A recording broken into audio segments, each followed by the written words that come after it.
సింధూర్కు సంఘీభావం తెలుపుతూ ఎమ్మెల్యే ముత్తుముల ఆధ్వర్యంలో భారీ బైక్ ర్యాలీ. ప్రకాశం జిల్లా గిద్దలూరు పట్టణంలో ఆపరేషన్ సింధూర్ విజయవంతం కావడంపై సంఘీభావం తెలుపుతూ స్థానిక ఎమ్మెల్యే ముత్తుముల అశోక్ రెడ్డి ఆధ్వర్యంలో భారీ బైక్ ర్యాలీ నిర్వహించారు. ముందుగా గాంధీ బొమ్మ సెంటర్లో గాంధీ మహాత్ముడికి పూలమాలలు వేసి నివాళులర్పించారు. అనంతరం గాంధీ బొమ్మ సెంటర్ నుంచి ఆర్టీసీ బస్టాండ్ వరకు బైక్ ర్యాలీ కొనసాగించారు. ర్యాలీలో మాజీ ఆర్మీ ఉద్యోగులతో పాటు ఎన్డీఏ కూటమి కార్యకర్తలు భారీగా పాల్గొన్నారు.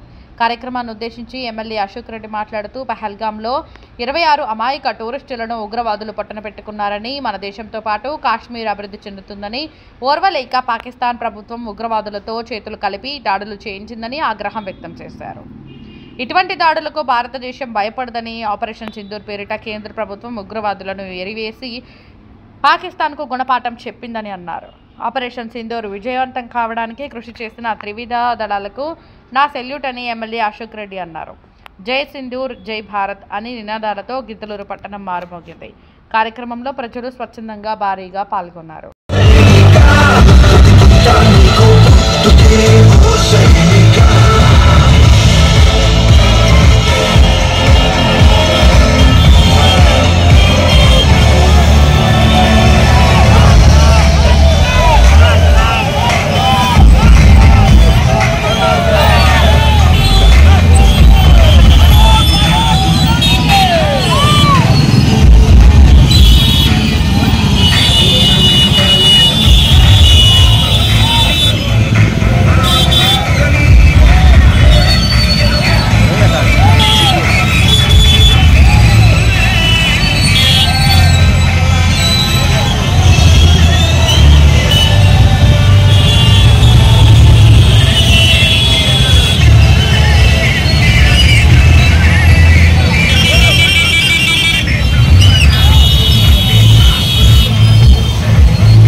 పహల్గాంలో ఉగ్రవాదులు అమాయకుల యొక్క ప్రాణాలను బలికొన్న తర్వాత ఉగ్రవాదులను ప్రోత్సహిస్తున్నటువంటి పాకిస్తాన్ మీద యుద్ధం చేసి విజయం సాధించినందుకు జై సింధూర్ అనేటువంటి కార్యక్రమం ద్వారా గిద్దలూరు నియోజకవర్గంలో గిద్దలూరులో పెద్ద ఎత్తున ఈరోజు సైనికులకి సంఘీభావంగా ఈరోజు పెద్ద ఎత్తున ర్యాలీ చేపట్టడం జరిగింది. ఒకటే చెప్తా ఉన్నాం, ఈరోజు పక్క దేశమైనటువంటి పాకిస్తాన్ దొడ్డిదారిన మన దేశ సార్వభౌమాధికారాన్ని మనకి దాడి చేస్తూ ఉంది. ఇది ఏమాత్రం సహించేది లేదు అని చెప్పి ఈరోజు భారతదేశం నిరూపించడం జరిగింది. గౌరవ ప్రధానమంత్రి గారు నరేంద్ర మోడీ గారి నాయకత్వంలోని భారతదేశ ప్రభుత్వం, అలాగే అనేక ఆంధ్రప్రదేశ్లోని ప్రభుత్వమే కాకుండా మన దేశంలోని అన్ని రాష్ట్ర ప్రభుత్వాలు ఈ యొక్క సైనిక చర్యకి సంపూర్ణమైన మద్దతు ప్రకటించడం జరిగింది. ఒకటే చెప్తా ఉన్నాం, మీరు మీ దేశంలో అభివృద్ధికి కాంక్షించండి, కానీ పక్క దేశం అభివృద్ధి చెందుతూ ఉంటే చూసి ఎందుకు ఓర్వలేకపోతున్నారని నేను అడుగుతూ ఉన్నాను. కాశ్మీర్ ఈరోజు టూరిజం పరంగా కానీ అక్కడ ఉన్నటువంటి ప్రజలు ఎంతో సంతోషంగా ఉంటే ఆ సంతోషాన్ని చూసి ఓర్వలేనటువంటి ప్రక్క దేశమైనటువంటి పాకిస్తాన్ ఉగ్రముఖులను పంపించి అమాయకుల ప్రాణం బలిగొంటే చూస్తూ ఊరుకునేదానికి భారతదేశం చేష్టలుడిగిన దేశం కాదు. మా వీర సైనికులు, మా యొక్క సైనికుల యొక్క వీరత్వం, ఆ యొక్క ప్రతాపానికి పాకిస్తాన్ తోక ముడిచింది అని ఈ సందర్భంగా నేను తెలియజేస్తూ, ఏది ఏమైనా కూడా ఈ యొక్క యుద్ధంలో అసూలు బాసినటువంటి మా వీర సైనికులందరికీ కూడా మేమందరము కూడా వారికి అమర జోహార్లు అర్పిస్తూ వారందరికీ మేము మరలా చెప్తా ఉన్నాం, మా దేశం మీద, మా దేశ సార్వభౌమాధికారం మీద ఉగ్రవాదుల ద్వారా కానీ ఇతరత్రా చేష్టల ద్వారా కానీ ఎవరు దాడికి పాల్పడినా ఇదే విధమైన మూల్యం చెల్లించుకోక తప్పదు అని ఈ సందర్భంగా తెలియజేస్తూ నేను సెలవు తీసుకుంటా ఉన్నాను. నేను జై బోలో భారత్ మాతాకి, జై బోలో భారత్ మాతాకి, భారత్ మాతాకి, జై సింధూర్ భారత్, జై సింధూర్, జై సింధూర్.